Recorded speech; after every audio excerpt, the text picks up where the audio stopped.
I'm Sean Shapiro, sports editor of the Kerrville Daily Times, and this is Sean Springfield, sports writer of the Daily Times. How's it going, everybody? And welcome to the first installment of what hopes to be a at least weekly video chat with the sports writers here at the Daily Times. Today we're going to focus on how the Hill Country softball season went. All the teams are done, so what better time to sit down and reflect and watch and see what happened. Sean, you covered a little bit more softball this year. What are some surprises you saw? Well, definitely one of the surprises to me was the fact that Harper had such a good season. You know, they finished in fourth place in their district, and you know last year they hadn't won a single district game. This year they won two, or actually three. They won 3 district games this year, so they had a good season. They won their first district games. They had their first home run from one of their students. It's a really good year for them. You know, definitely on the up and up there. They're going to be a good team. And team good to see for the future that they were battling for that playoff spot.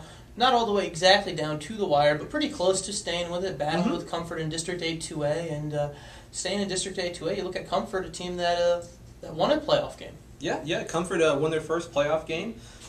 It's either the first playoff game they've ever won or the first one in quite a while. Nobody really knew the direct answer there, but it's definitely the first one that Coach Joe Mann has won, and he was very proud about it. They beat Ozona in a pretty convincing game in the by-district round out at Harper, and then they went on to unfortunately they lost their second game there in the area round, but definitely a big season for them, a big win. You know, they don't have a whole lot of seniors on that team, so they're definitely going to bring a lot of that talent back, and they're going to be a real good team next year as well. You know, I would expect them to definitely compete for the district title potentially next year. You know, Blanco and Junction are usually the de facto number 1 and number 2, but you know, Comfort is definitely a real good team that they have a shot.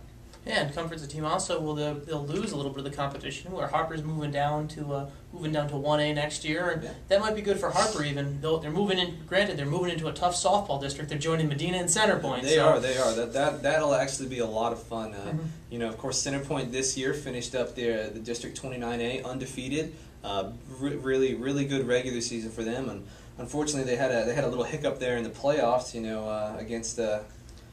Who they against Lavia. Lavia, that's right. Lavia. They had Lavia, and you know they seemingly had them on the ropes, 3-2 in the 6th inning, and then you know a 16-run inning there. And all unraveled, the walks and errors, and it was an unpleasant evening for the Centerpoint Lady Pirates from that point on. Yeah. That's it's a rather unfitting end to a really good season. You know, they showed a lot of promise. You know, all the games that you and I went to, they always looked like a very dominant team. You know, the one game, of course, against another 29A district opponent, when they played Medina out at Centerpoint, you know, we said that was probably the best softball game of the season. And you know, looking back, I mean, it's still definitely one of the better games that we saw. Of course, you know, Centerpoint came from behind in the 7th inning and actually won that game. And you know, it was a really good showing, especially for both teams. You know, Medina, of course, they made the playoffs there. You know, it'll be interesting to see what's going to happen with them next year. You know, they do have 5 seniors graduating, but you know they were a very good team this year, and you know Coach Wright has them going in the right direction. For Centerpoint, you have to feel for some of those seniors to go out that way, to lose 18-3 in the final game. Think of Amanda Weaver, multi-sport athlete there. Everything, all Centerpoint, all Lady Pirate. Yeah. You have to feel kind of bad for how well they played all year. Then to have that's not really a representation of what that team was. And that team is going to be, and who knows, if that team wants any vengeance from that type of game, they certainly have the weapons to do it next year. Yeah, I think for a lot of players on that team, especially you know the seniors who will be graduating, that season will be a lot of remembering a lot of what ifs in that playoff game. You know, if this pitch had gone this way, or you know, something like that, you know, because, I mean, at least here at the office, I think we really expected them to go a lot further. They were definitely, the most dominant softball team in the area, and we expected a lot out of them. And it's really unfortunate, you know, for the players, you know, for Coach Balzer and stuff, and, you know, for Centerpoint, because, you know, that school's had a really good season in almost every sport. It's a shame that it ended like that for them, though. Yeah, and as we said, though, looking way ahead, looking to next year, that district 27A is going to be really exciting softball-wise. Harper, Centerpoint, Medina, 3 teams that are, if not there, already on the rise in softball. So it can be fun to watch, and the Hill Country certainly well represented in that softball district next year. Oh yeah, that'll be a real good one there. You know, I wouldn't be at all surprised if we ended up with an all Hill Country top 3. I could easily see next year 1, 2, 3 being Center Point, Medina, and then Harper. It could be like that. Those 3 could be swapped around too. You never know, but I could see all 3 of those getting into the playoffs next year.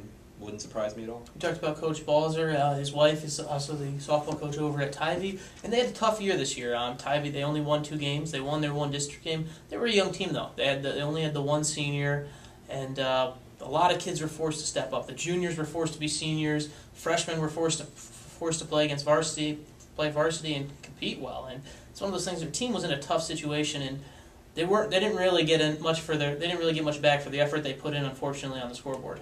Yeah, the Lady Antlers did have a pretty tough season overall. They had those 2 wins, and don't take anything away from those 2 wins. Those were quality wins, including a 11-1 run rule of another team, which is something none of those players have done, in their high school career. And looking back, they only have I think 1 or 2 seniors on that team. Only the 1 senior graduated. That's right. They have 1 senior. When I talked to Coach Balzer after both of those wins, and also some of the losses, there's a little bit of frustration with finishing the season, with that kind of record, but there's a lot to look forward to having all those players come back, and there's really something to be said about the experience that those young players have earned playing a difficult season. Yet they lost a lot of games, but now they know you can lose some games and you can come back from that, and they know what it takes to win with the games that they did win, and it's a team that'll likely surprise a few people next year with how they'll play, and I think they'll put a few more wins up on the board. Certainly will be a turnaround story to watch next year, and softball next year for the Hill Country will be quite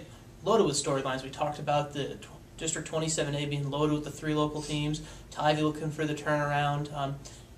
Tom Moore and Comfort will be in the same district next year once again, and those are Tom Moore on the rise, perhaps Comfort looking to continue with, and then we'll have a new softball team in the area supposedly.